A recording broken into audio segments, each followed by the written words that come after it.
1999年1月、トヨタ自動車は世界最高峰の自動車レース F1 への参戦を表明した。それから2年後の2001年3月、南フランスのポール・リカールサーキットにおいてトヨタの F1 マシーン TF101 が初めてそのベールを脱いだ。ポール・リカールをホームサーキットとしながら、6月からは F1 を開催している数々のグランプリサーキットでテストを開始。イモラ、モンツァ、バルセロナというヨーロッパのサーキットだけでなく、マレーシアのセパンにおいてもテストを行うなど、チームは TF101 を携えて世界中を回った。 F1 に新しく誕生したこのパナソニックトヨタレーシングは、翌年のデビューに向けて着実に準備を続けていた。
2001年10月22日、鈴鹿サーキット。ついにトヨタ TF101 のエグゾーストノートが日本で初めて響き渡った。ここまですでに1万4000キロ以上にも及ぶ距離を走り抜き、この鈴鹿サーキットでは最終仕上げのテストとなる。今回のテストの目的をパナソニックトヨタレーシングの開発を担う TMG 社長のオベアンダーソンに聞いてみた。Yeah, I mean, generally speaking, we are quite happy with the results we are getting. Of course, we don't really know where we are until we start to test with the other teams. And so at the moment, we are learning, we are trying to understand what we have to do. And then we try to put this into reality with the next car. Yeah, now we are learning a little bit here about the circuit, and then we are working on diff settings. We are working on brake balances and to understand gear ratios that is necessary for this circuit and so on. We have a lot to learn. We are real beginners. So you have a lot of things to do today and tomorrow. Yes, really. We are here today, tomorrow, and day after tomorrow also. Good luck. Thank you very much. Thank you.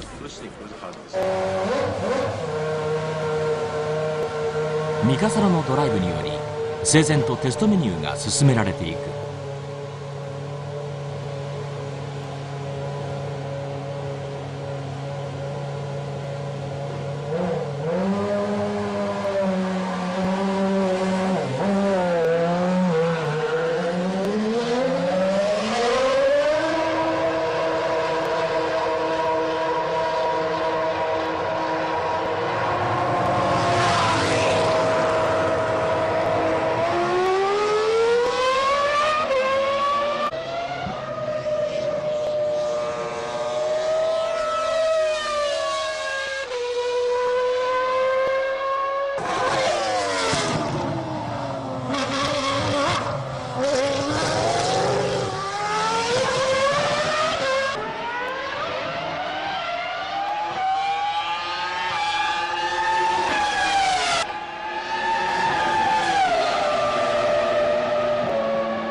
Yeah, So I'm very pleased today to be able to announce to you that our drivers for next season will be Mika Saru and Alan McNeish.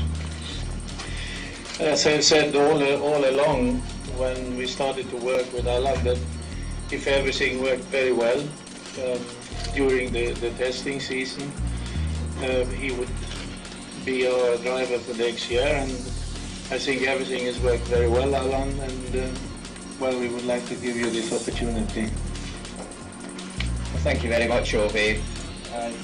It obviously has been a long time ambition of mine to be driving in Formula One, and when I joined Panasonic Toyota Racing at the beginning of 2000, then it was for one reason, really, it was to try and develop myself and the team so that we could race in Formula One together.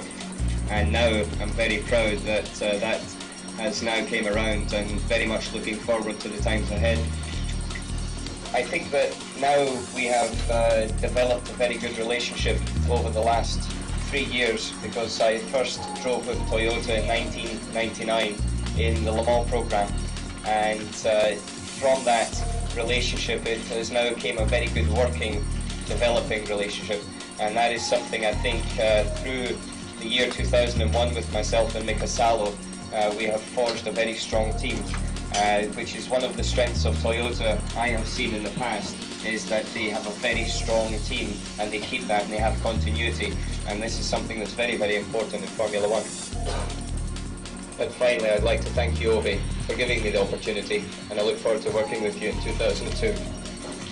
皆さんもうすでに発表をお聞きになられた通りですね、やはりその当初から99年のル・マンのプロジェクトからアラン・マクニッシュさんと一緒に仕事をさせていただいてきたわけですけれども、F1 のテストドライバーテストをやっていただくといった時にもうほとんどかなり決めていました。ただ、実際ですね F1 テストドライバーを務められてはいますけれども、どこまで、本当にレースのドライバーとして、性能があるのかということをやっぱり見ておきたいということで今まで来たわけです。で、結論を申し上げますとやっぱり、彼で良かったなということです。To be honest, I found out also this morning. I sort of knew it all year that Alan will be driving, but I just found out this morning that there's an announcement today, so I'm happy for him. It's finally done because he don't have to think about it anymore. And I'm also happy for Uwe. All the other drivers will stop calling him now. And no, we've done a lot of job work this year with the car, and we have a little bit different driving style, but there's a lot of things I can use from Alan's things, and also Alan can use some from mine, so it's been working quite well, and I'm happy for my team and for next year. ミカサロとともに TF101 のテストを重ねてきたアラン・マクニッシュはこの日正式に来年のドライバーとして発表された。 Well, I think this is our 17th test, and we've conducted them all of the Grand Prix circuits that we can go to. And also we've conducted them at Paul Ricard, which is our test circuit in France. How was the feeling? Getting better, yeah, definitely improving. From the first test we did back in March, the car has came on a lot in terms of performance, reliability and everything. And also now the team is starting to function very well together. When they entered into Formula One, I was pretty confident that Toyota's association with Michelin would be successful. And to see what they've been able to do with us in their first year, and also to see what they've done in the racing, especially with Williams, then I think it proves that they have got the potential to win World Championships. Ultimately, I'm sure next year they'll learn a little bit more from what they've done this year, but also Bridgestone will go home and learn as well, and so the competition is just going to be lifted every single time, and I think that's going to be quite exciting. Yes, definitely. I go directly from here back to France, where we'll be testing. We have to stop testing on the 15th of November. That's the regulations, and it's something that Toyota will abide by, and then start again at the beginning of January. But really, by the time you come to January, then it's on a very quick countdown to Melbourne. and there is less than 6 weeks before the cars have to be shipped to Melbourne. And so there's not much time and opportunity for testing. But, we're trying very, very hard and working very hard to make sure when we do arrive in Melbourne, we're in the best possible state. Well, thank you very much for all your support throughout the years till now. And everyone at Panasonic Toyota Racing are very much looking forward to entering into Formula One. And we look forward to seeing you in Melbourne. Look forward to your support and cheers. Thank you.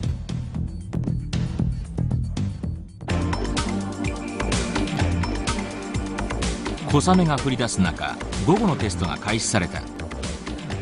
午前のテストの最後に油圧系のトラブルが発生したため、急遽エンジン交換を行った。このようにテストにおけるトラブルは貴重なデータと言える。そこに至るプロセスを分析することにより、今後はトラブルを未然に防ぐ材料となり得るからだ。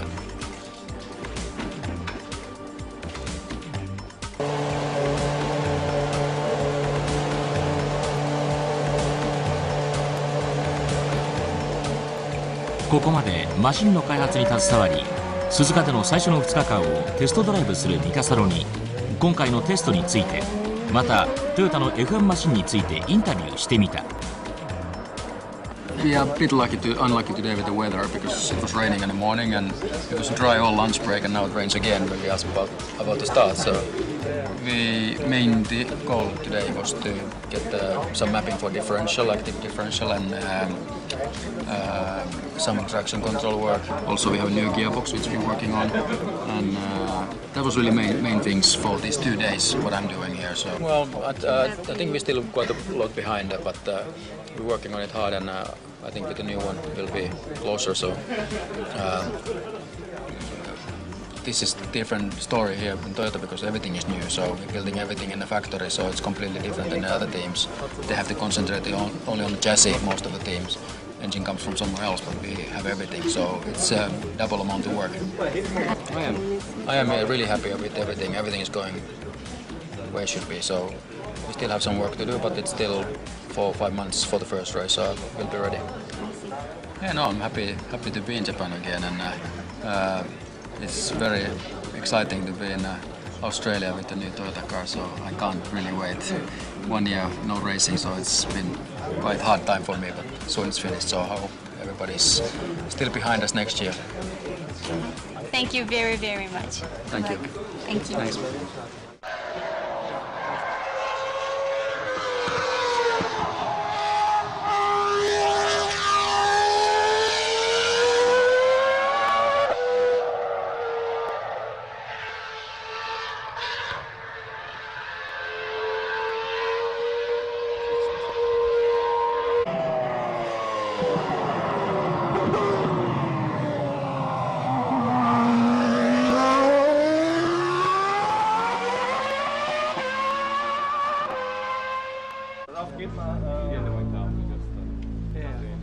Aber der Thomas ist unterwegs. Thomas ist in der Fährt damit.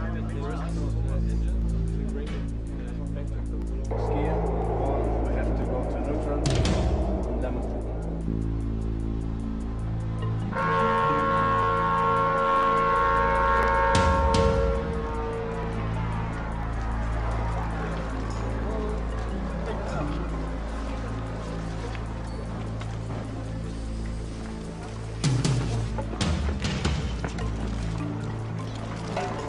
Pass auf mit deinen Füßen, Rudi.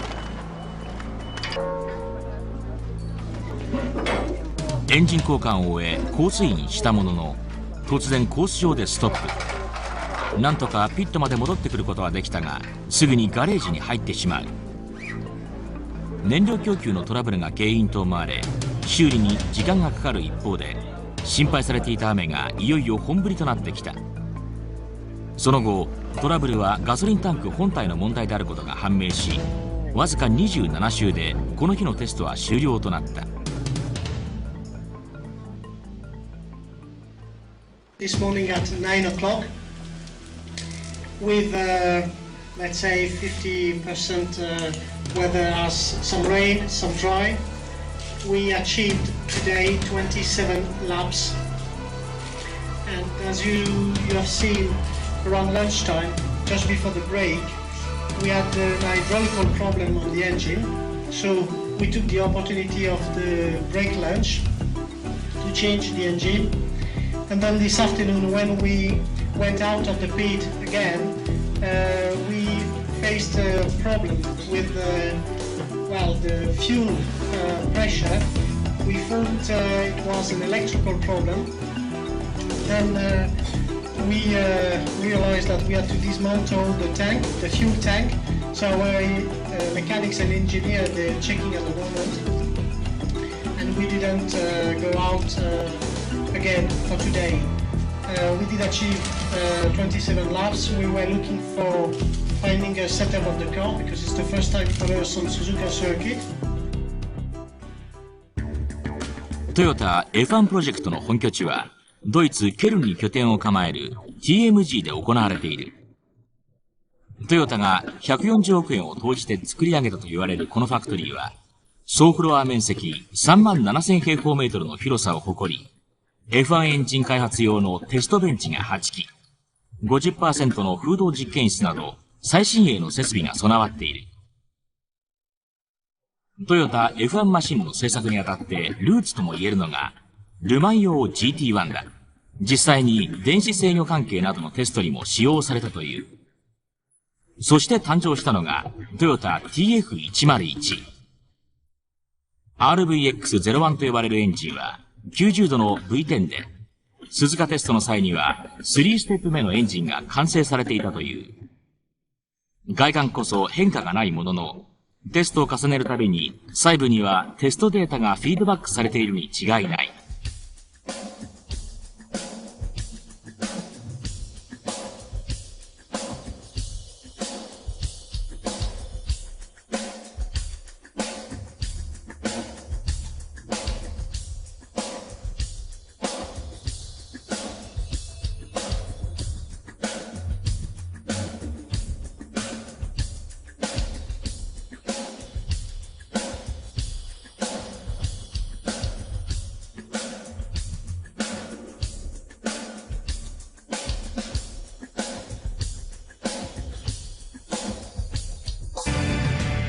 トヨタ F1 プロジェクトについて TMG の高橋テクニカルコーディネーターに聞いてみた。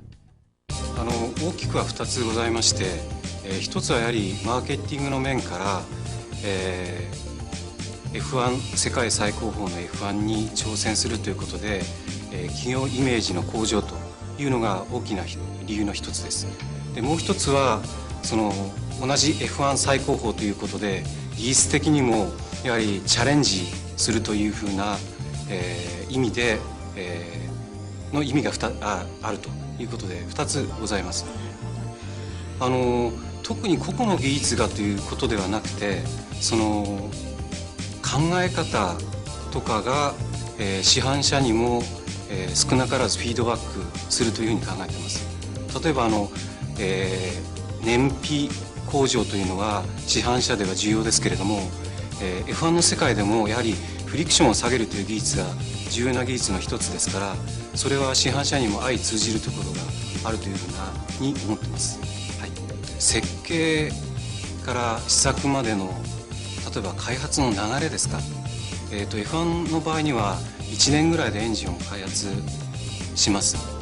で、市販のエンジンの場合には、3年から4年ぐらい通常かけますけれども、それが F1 のそのいろんなテクニックを使うことで市販のエンジンももう少し短期で開発できるということは可能になると思いますので、そういう面でも技術的なフィードバックは可能だと考えています。現在は東宇治のモータースポーツ部でも F1 のエンジンが8月から回り始めました。で、今後の分担としては東宇治研究所の方は2、3年後に投入するための先行開発というのがメインの仕事になります。で、東宇治でできたいろんな新しい技術を実際のエンジンに設計し直すというのがドイツの仕事というふうな分担になっていくと思います。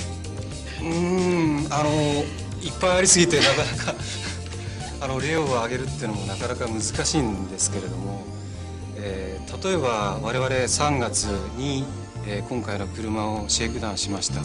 で3月にシェイクダウンした時っていうのはやはり、1日続けて走ることがなかなか難しいぐらいいろいろ問題がありました。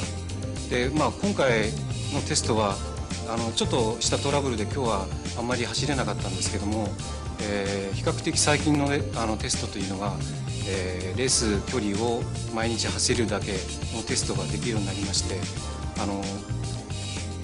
単純に技術だけではなくてチームとしてのいろんな運営も含めてかなり、勉強をしましたし、データも蓄積できたと思います。はっきり言ってどこになるかっていうのは、なかなか公約としては難しいと思います。ただ、現在のF1 のレベルというのは非常に近年稀に見るほど高いレベルにありますから、我々その参戦1年目で、トップ争いができるとは全然思っておりません。ただ、何年もかかるかというファンの皆様から見て何年も待てるかというのもひしひしと感じておりますので、なるべく早い時期にそのトップ争いに絡めるように、これからも頑張っていきたいと思います。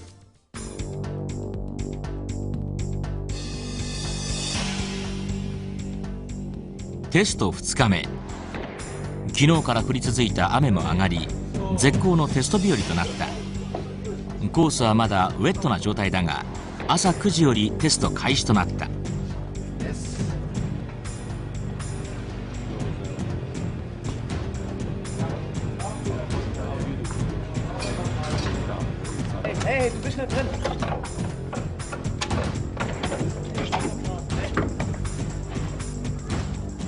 ピットアウト時にエンジンストールを起こしてしまった。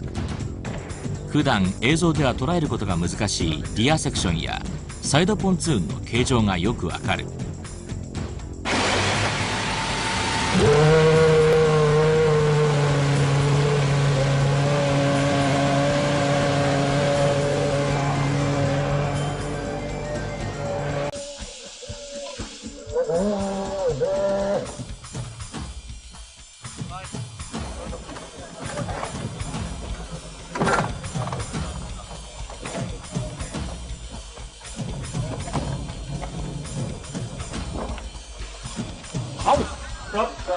Ja, pass auf, fliegt doch jetzt dahin. Dann startest du.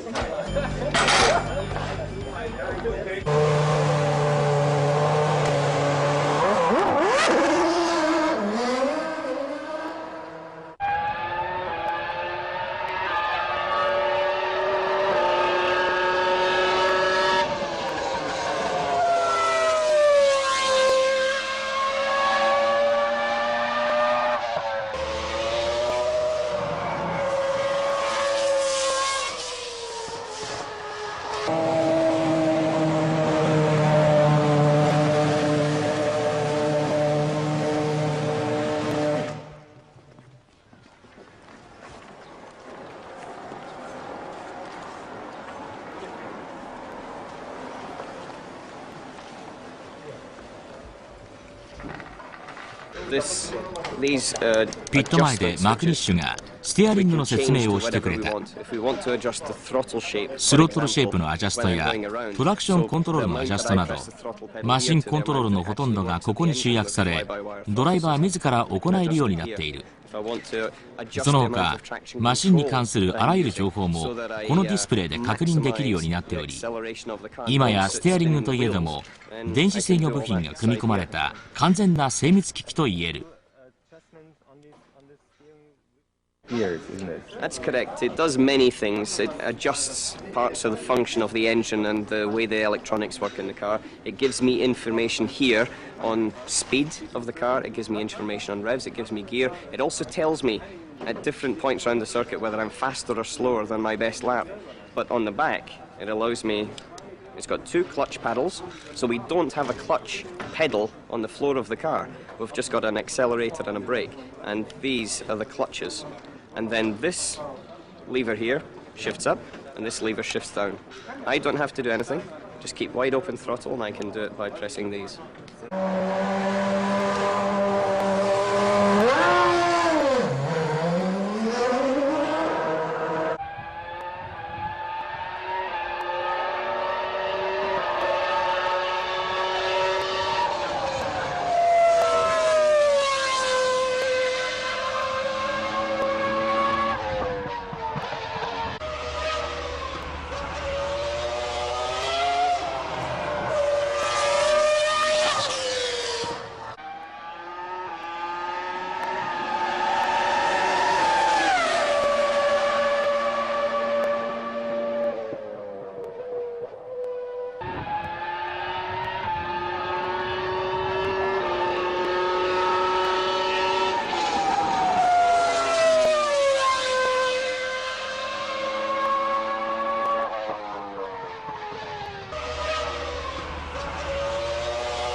昨日からの雨で路面についていたラバーグリップもきれいに流され、グリップ感が出ていないようだ。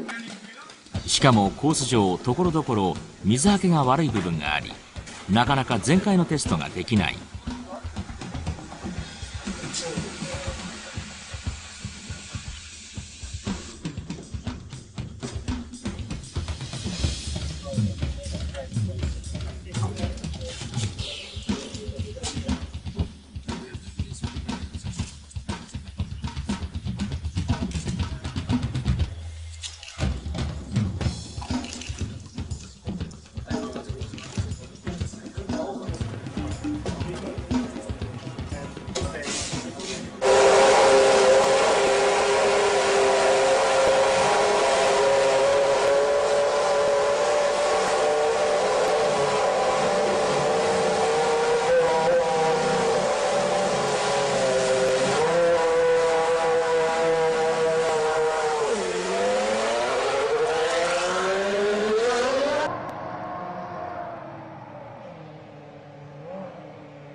難しいのはですね、大勢の人間で一つのチームで、やっていくという時にいろんな人一人一人過去の経験が違うとか、過去いろんなところから来た人たちがいるんですけど、一つの組織としてきちっと機能してまとめ上げていくというところの、要するに人間のコントロールの部分っていうのはやっぱり私自身が一番難しかったかなという感じがします。テクニカルな面だとかそういうことはもともとね F1 というのは非常に厳しい世界で今3強しか勝てないという中で、新参者として新しく入っていったわけですけど、これで結果を出していくというのは非常に難しいことだと思ってますし、だけど、それに向けて今一応計画したストーリーで一応、順調にいってると今のところ思ってると思います。テクニカルな面でいきますと、参戦を議論していた時期から今思えばこんなに競争が激しくなるのかな当初はまだホンダさんとか BMW も参戦を表明したかしてない時期ですか。ですからそんなに激しい競争は予想してなかったんですけども、現時点で見ればそれにルノーも加わって、もうエンジンメーカーとしては、自動車メーカーとしてはフォードもありますし、すごいハイレベルの戦いになってきたということは予想外のことです。ただある意味で言えばそれはやりがいにも通じますので、困難ではありますけれども、頑張っていきたいと思います。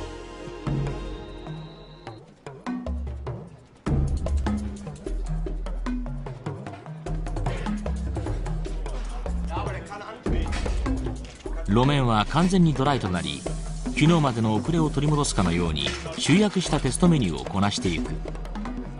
マシン自体にもデータ収集用のユニットが装着され、大幅に重量が増えているとのコメントがあったものの、誰しもラップタイムは気になるところだ。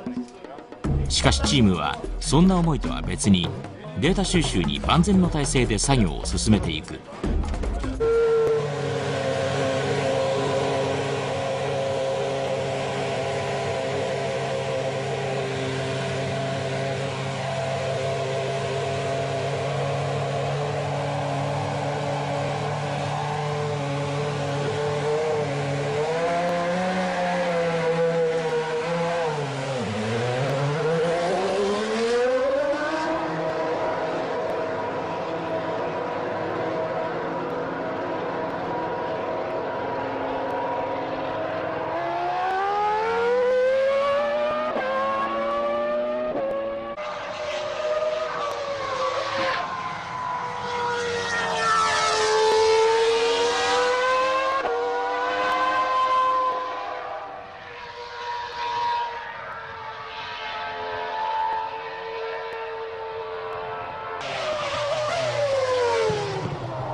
午後5時のテスト終了時刻ギリギリまでミカサロのドライブは続いた。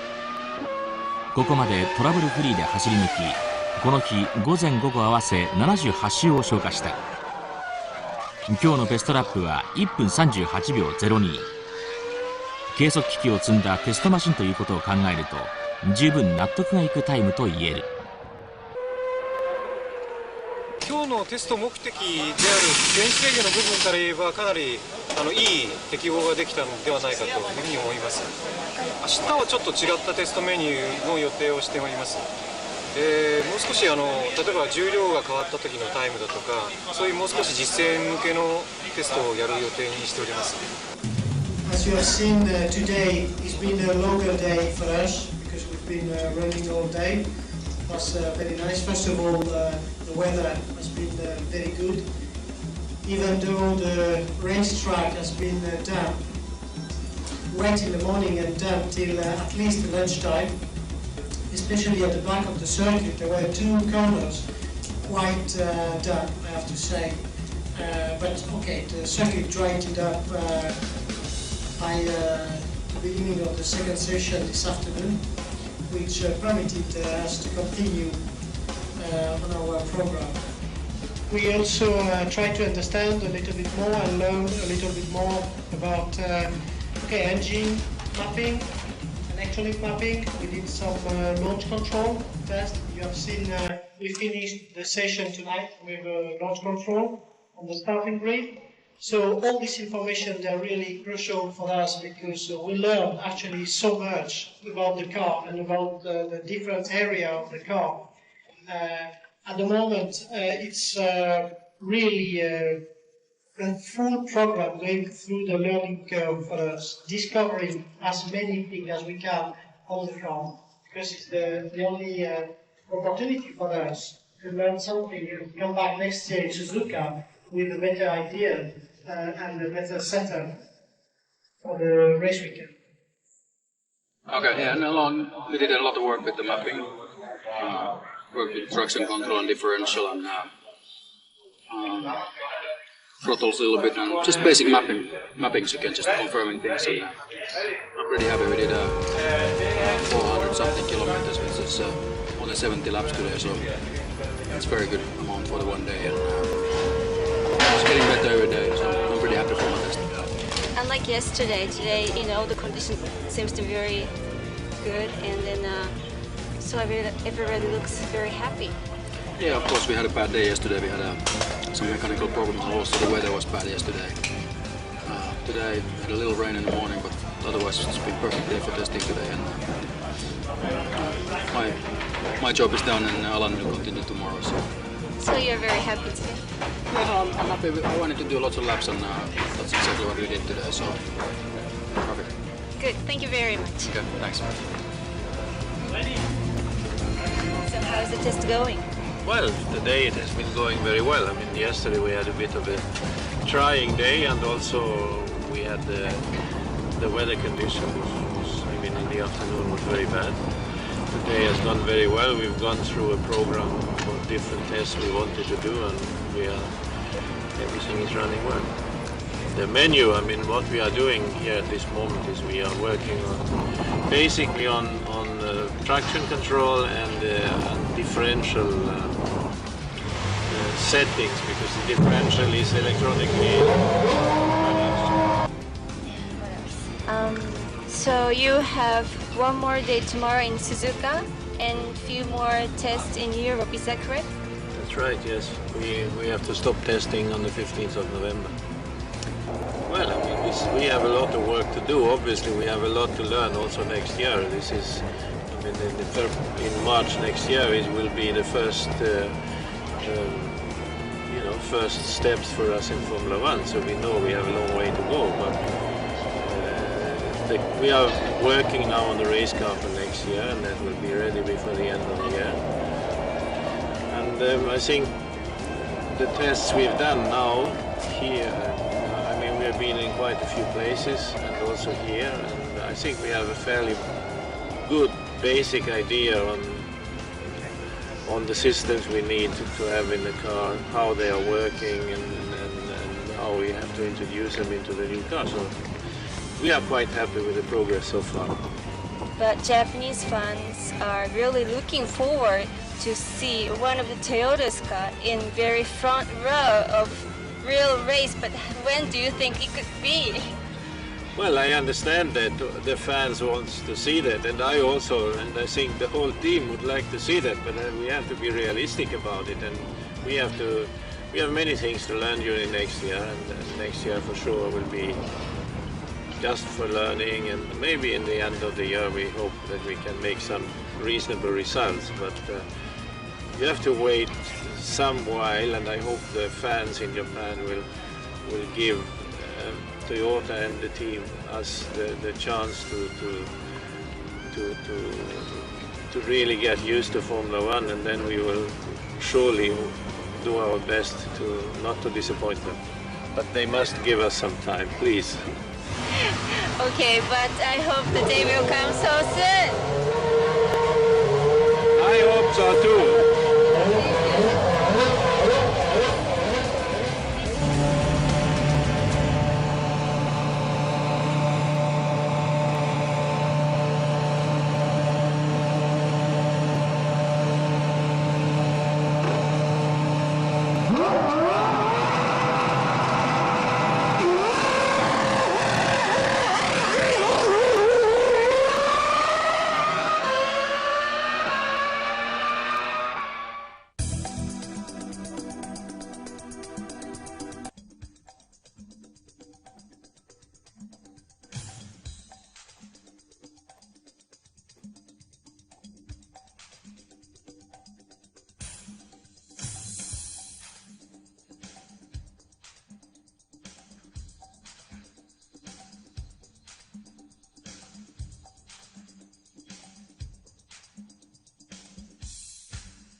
世界のトップ自動車メーカートヨタが全勢力を結集してモータースポーツの最高峰 F1 に挑戦する。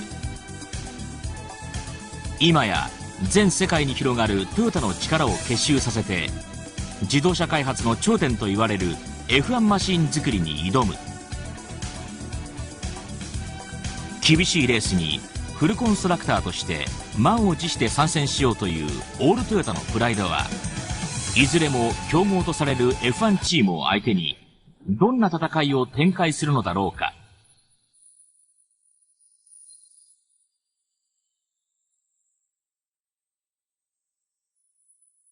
世界中の注目を浴びながらスタートするトヨタの F1 ファーストイヤーは2002年3月3日オーストラリアより始まる。